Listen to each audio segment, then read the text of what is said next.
This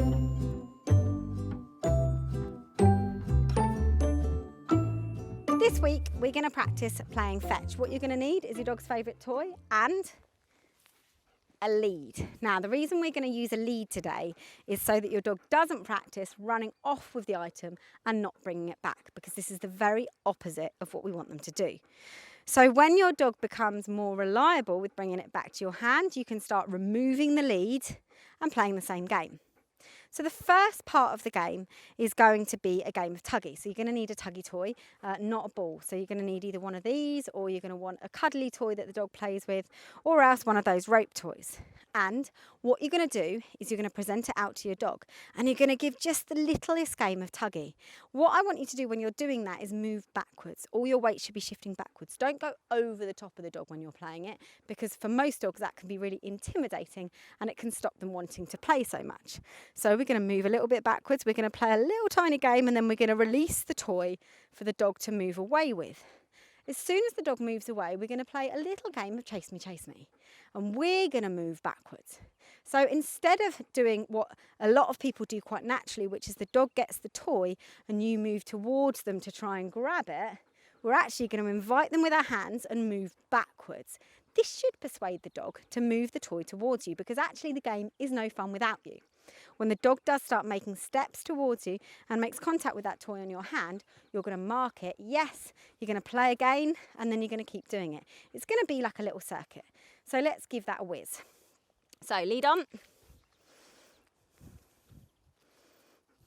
Okay, ready? And what I'm going to do is I'm going to let him get it. A little game, and then I'm going to let go, and I'm going to move backwards. Now you can see here how the lead is preventing him from really taking that toy anywhere other than to me. But I'm not dragging him around on it, it's loose lead, but it stops him, it manages that desire to possess it. Every time he brings it to me, yes, I'm going to mark and play. Yes.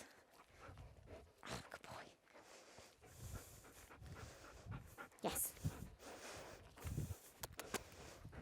Yes. Good boy. Yes. And you can see now. Yes. Oh, good boy. Yes. The game has no value without me. Oh. Yes. So the second part of today, now we've got a dog that's bringing the toy to us, to our hands, is to get the dog to release the toy. And to do this, we're going to need to teach him a cue, command that we call out. Out just means release the thing that's in your mouth. So to teach your dog to do this, what we're going to do is we're going to throw the toy a very short distance. Remember, your dog's on a lead. You don't want your dog to choke itself. If there's any worries about that, just take your dog off the lead and put them on a long line instead. And what you're going to do is you're going to throw the toy a very short distance away. The dog's going to go and pick the toy up. Hopefully, if you've been practicing the first part of this, they're then going to bring it back to you. As they bring the toy back into your hand, you're going to give a little bit of fighting. You're going to say the command out, and that command out is going to predict a period of immobilizing the toy.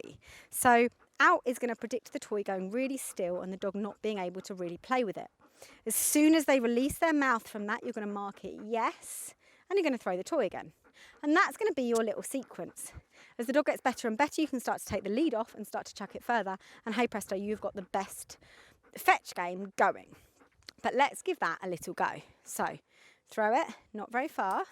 Dog picks it up, brings it to your hand. Little game, out. Toy goes still. Mark it, yes. As you throw it, not very far. Dog brings it to you. Little game.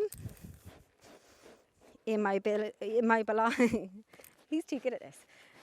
Little game. Out. Mobilise it. Yes. Now, if you think your dog would prefer to play tuggy, what you can do instead is you can, little game, immobilise it, out, yes. Little game, immobilise it, yes. Little game, immobilise it, yes. Now, if I wasn't talking, I'd also say my cue. So what that should look like is Out. Yes. Out. Yes. Out. Out. Yes. Out. Yes. Out. Yes. Out. Down. Now, if the dog gets really good at this, you can start to use other toys, balls and whatever you want, because the dog will begin to generalise that concept and learn that when they've got a toy, if they bring it to you, they're going to have a better game. If you out it, the game's only going to continue and get better and better. Good luck. I'm now exhausted. To learn more, hit that like button, subscribe, and hit the notification bell.